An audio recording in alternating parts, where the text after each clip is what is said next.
So let's dive into this really fascinating, kind of weird mental blind spot we all have. It's called the end of history illusion. And it's this powerful but totally mistaken belief that the person you are right now is pretty much the person you'll be for the rest of your life. Let me just ask you this. Think back 10 years ago. I mean, really think about it. Your taste in music, what you wanted to do for a living, your deepest beliefs. You've changed a lot, haven't you? Yeah. Okay, now, how much do you think you're going to change in the next 10 years? If you're like pretty much everyone else, your answer is probably something like, not that much. I mean, it's almost funny to look back, right? We kind of cringe at our old-fashioned choices. We laugh at the things we used to be so certain about. We can see with absolute clarity the evidence of our own evolution, that constant journey of growth. Well, this strange disconnect between how we see our past and how we see our future, it actually has a name. And it all leads to what you could call the finished you illusion.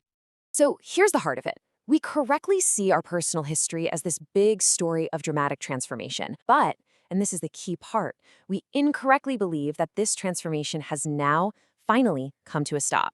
We think we've actually arrived at the final destination. And this just illustrates our thinking perfectly. We look at our past self as a work in progress, a rough draft that needed a ton of editing. But our current self? Oh, we see that person as the finished masterpiece, the final, polished version.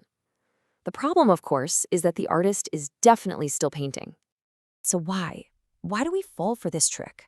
Why is our brain so convinced that we've just stopped evolving? Let's break down the actual psychology behind this massive blind spot.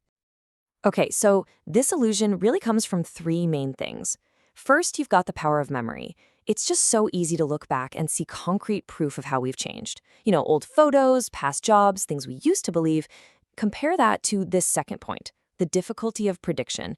Imagining who you'll be in the future is abstract, it takes a lot of mental energy, so our brain just takes a shortcut and assumes, we'll just stay the same. And finally, there's cognitive safety. Believing you're a finished product feels really stable and secure. It's a comforting lie that kind of protects us from the uncertainty of what's to come. And this isn't just some quirky little feeling you have. Oh no.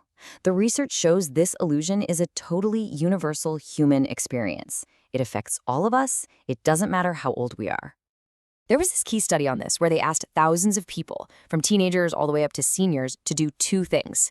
First, they had to report how much their personality had changed in the last decade, and second, they had to predict how much it would change in the next decade.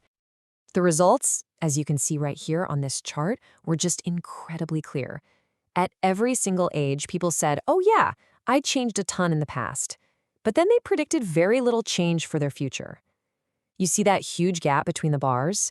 That, right there in the data, is the end of history illusion in action. In this quote just sums it up so perfectly.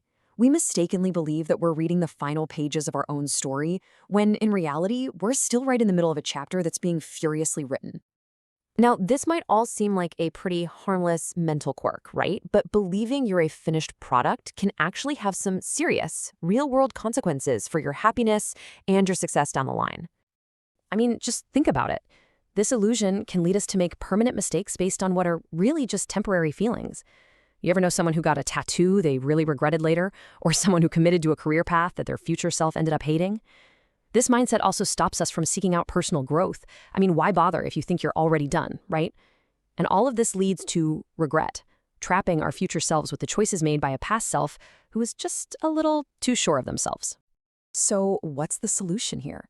How can we actually overcome this super ingrained bias and start making decisions that serve the person we are still becoming?